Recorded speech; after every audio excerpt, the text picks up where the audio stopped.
Sir నమస్కారం sir. నమస్తే. Sir elections కంటే ముందర రామ్ గోపాల్ వర్మ గారు ఎన్నో పొలిటికల్ సినిమాలు తీశారు. వైసీపీ ఫేవర్‌లో ఉన్న చాలా సినిమాలైతే మనం రావడం చూసాం.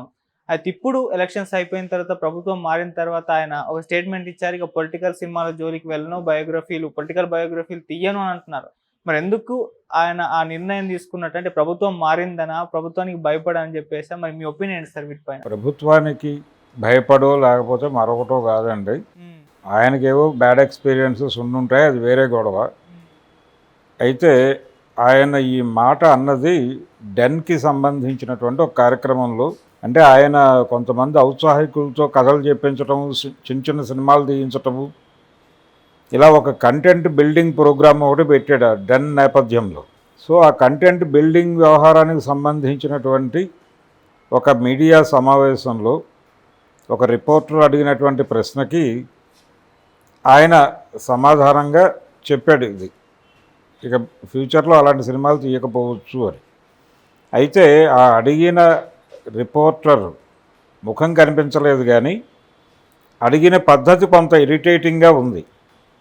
ఇరిటేటింగ్గా ఉండటం అంటే ఇన్ ది సెన్స్, ఇప్పుడు ఎలా జస్టిఫై చేసుకుంటారు మీరు? పవన్ కళ్యాణ్ని రెడిక్యూల్ చేసి చూపించారు కదా, లోకేష్ని రెడిక్యూల్ చేసి చూపించారు కదా, చంద్రబాబుని కూడా అలాగే చూపించారు కదా, ఇప్పుడు ఎలా జస్టిఫై చేసుకుంటారు అని ఈయన గుచ్చి అడిగాడు. అంటే ఇప్పుడు ఎలా జస్టిఫై చేసుకోవడం ఏమిటి? ఆ సినిమా తీసినప్పటి మూడు వేరు, అప్పటి కండిషన్స్ వేరు, అప్పటి ఆలోచన వేరు. ఇప్పుడు వాళ్ళు అధికారంలోకి వచ్చారు, దానికి దీనికి పోలికేముంది? అది చాలా ఇర్రెలవెంట్ క్వశ్చనే ఆయన అడిగింది. ఈ క్రమంలో, ఈ ఇరిటేట్ చేస్తున్నటువంటి క్రమంలో తను ఆ మాట అన్నాడు. ఒకటి నిజం, నేను ఇక ఫ్యూచర్లో ఇలాంటి సినిమాలు తీయాలని అనుకోవడం లేదు అని. రామ్ గోపాల్ వర్మ థియరీ ప్రకారం, జనరల్గా తను ఫాలో అయ్యేటువంటి థియరీ ఒకటి, ఏది ఎవరు అడిగినా కానీ, అంటే ఒక దశలో ఆయన ఒక దాదాపు ఒక పవర్ స్టార్తో సినిమా చేశాడు. ఆ టైంలో ఆయన మీద చాలా విమర్శలు వచ్చినప్పుడు ఆయన ఒక సమాధానం చెప్పాడు. ఓ డైరెక్టర్ అన్న తర్వాత అన్ని జానర్స్లోనూ సినిమాలు తీయాలి కదా అన్నాడు. అట్లా నేను ఈ జానర్లో కూడా ఒక సినిమా తీశాను. నాలాగా ఇన్ని జానర్స్లో సినిమాలు తీసినటువంటి డైరెక్టర్ ఇంకొకటి ఉన్నాడా ఇండస్ట్రీలో అని ఒక ప్రశ్నని సంధించాడు ఆయన. దాదాపు అదే ప్రశ్న ఇప్పుడు అడుగుతాడు ఆయన. అదొక జానర్ చేశాను నేను, అయిపోయింది. మళ్ళీ ఆ జానర్ చేయాలని మూడు వచ్చినప్పుడు చేస్తాను, లేకపోతే చేయను అంటాడు. రేపు పొద్దున ఎప్పుడైనా చేసినప్పుడు ఇదేమిటి అంటే అప్పుడు ఇలాంటి సమాధానం చెప్తాడు ఆయన కన్వీనియంట్గా. జనరల్గా రామ్ గోపాల్ వర్మ గారి పద్ధతి ఇలాగే ఉంటుంది. అంటే ఆయన కన్వీనియంట్గా ఏది ఉందో దాని ప్రకారం వెళ్ళిపోతాడు ఆయన. దీన్ని ఎవరో విమర్శిస్తారనో లేకపోతే పొగుడుతారనో చేయడు ఆయన. గతంలో గోవిందా సినిమా అప్పుడు సెన్సార్ వాళ్ళతో విభేదాలు వచ్చినప్పుడు, అంటే సెన్సార్ కట్స్ కూడా ఇల్లాజికల్గా చెప్పారు అనేది ఈయన ఫీల్ అయ్యాడు. అందులో కొంత వాస్తవం కూడా ఉంది. ఉదాహరణకి ఒక గుళ్ళో దొంగతనానికి వెళ్ళేటువంటి దొంగకి, గుడిలో దొంగతనానికి వెళ్ళేటువంటి దొంగకి దేవుడి మీద భక్తి ఉండాలని రూల్ ఏం లేదు కదా.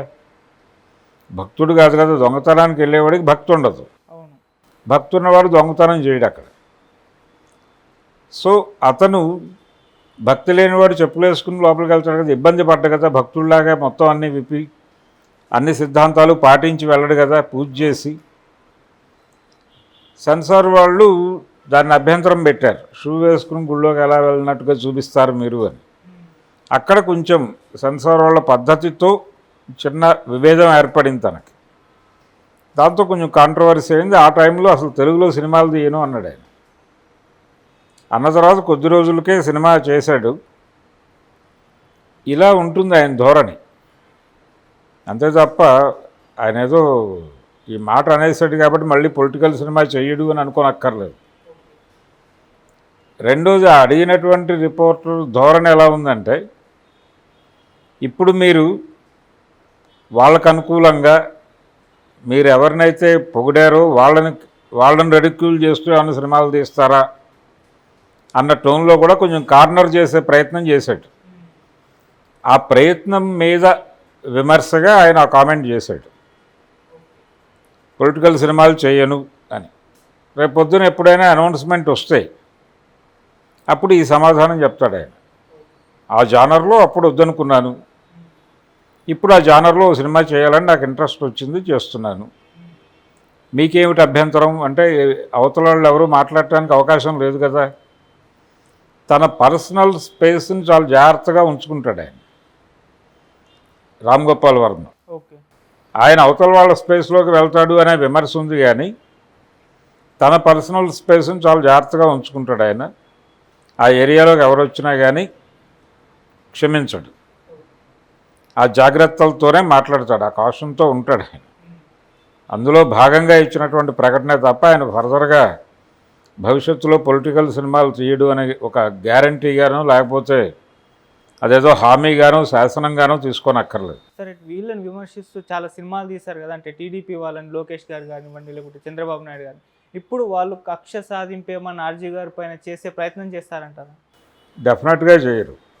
ఎందుకంటే రామ్ గోపాల్ వర్మ జోలికి రావటం వలన వాళ్ళకు వచ్చేటువంటి ప్రయోజనం ఏమి ఉండదు.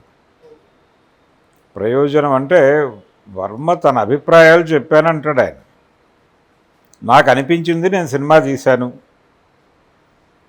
అలా అనిపించకూడదు అని ఎక్కడైనా ఉందా అని ఆయన పద్ధతిలో అవతల వాళ్ళని ఇంట్రాగేట్ చేయడం మొదలు పెడితే తట్టుకోలేరు.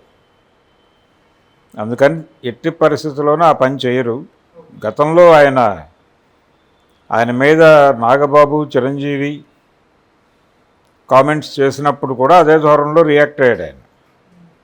అందుకని ఇప్పుడికిప్పుడు ఆయన మీద ఏదో కక్ష సాధింపు చర్యలు అవి డెఫినెట్గా పెట్టుకోరు. ఇతర కార్యక్రమాల మీద దృష్టి పెడతారు వాళ్ళు. ఈయన ఎలాగూ ఇప్పుడు వాళ్ళతో ట్రావెల్ అవ్వలేడు కాబట్టి, అంటే పవర్లో ఉన్నటువంటి పాలిటిక్స్ మీద, పవర్ పాలిటిక్స్ అంటే అధికారంలో ఉన్న వాళ్ళకి వ్యతిరేకంగా సినిమా తీసిన చరిత్ర కూడా ఉంది కదా వర్మకి. అది కూడా చెప్పాడు ఆయన వేదిక మీదే. అంటే పవర్లో ఉన్న వాళ్ళకి అంటే మీరు భయపడతారా అన్న టోన్లో కూడా ఒక ప్రశ్న వెళ్ళింది. అదేమిటి, తెలుగుదేశం అధికారంలో ఉన్నప్పుడు కదా నేను లక్ష్మీ ఎన్టీఆర్ తీసింది అన్నాడు ఆయన. ఆ వివాదం అయింది కదా, అది అక్కడ రిలీజ్ కానివ్వలేదు, ఈయన వెళ్ళాడు ఎయిర్పోర్ట్లోంచి బయటికి వెళ్ళనివ్వలేదు, అదంతా చూసాం కదా మనం అప్పుడు. అందుకని ఆయన తన మార్జిన్, తన స్పేసు చాలా జాగ్రత్తగా చూసుకుంటాడు. అది జాగ్రత్తగా ప్రొటెక్ట్ చేసుకుంటూ ఆ ఏరియాలోకి ఎవరన్నా వస్తే దాడి తీవ్రంగా చేస్తాడు. అదే చేశాడు ఈరోజు. చంద్రబాబు నాయుడు దగ్గరికి వెళ్ళి ఆ ములాఖాత్ పెట్టి మద్దతు ప్రకటించు, ఇవన్నీ డిజైన్ చేసింది బీజేపీ. ఆ డిజైనింగ్లో భాగంగా వెళ్ళాడు ఆయన. చంద్రబాబుని తమ కంట్రోల్లో తీసుకోవాలని వాళ్ళు అనుకున్నారు కాబట్టి జరిగింది. వాళ్ళు అనుకోకపోతే చంద్రబాబు నాయుడు ఆ డిజైన్లోకి వచ్చుండేవాడు కాకపోవచ్చు. సో అది బీజేపీ తాలూకా వ్యవహారం. బీజేపీతో ఎలాగైనా స్నేహం చేయాలనుకున్నప్పుడు వాళ్ళకి తన మనస్సుని నివేదించడానికి చంద్రబాబుకున్న ఏకైక అవకాశం పవన్ కళ్యాణ్. పవన్ కళ్యాణ్ ద్వారానే ఆయన మెసేజ్లు పంపించాడు వాళ్ళకి.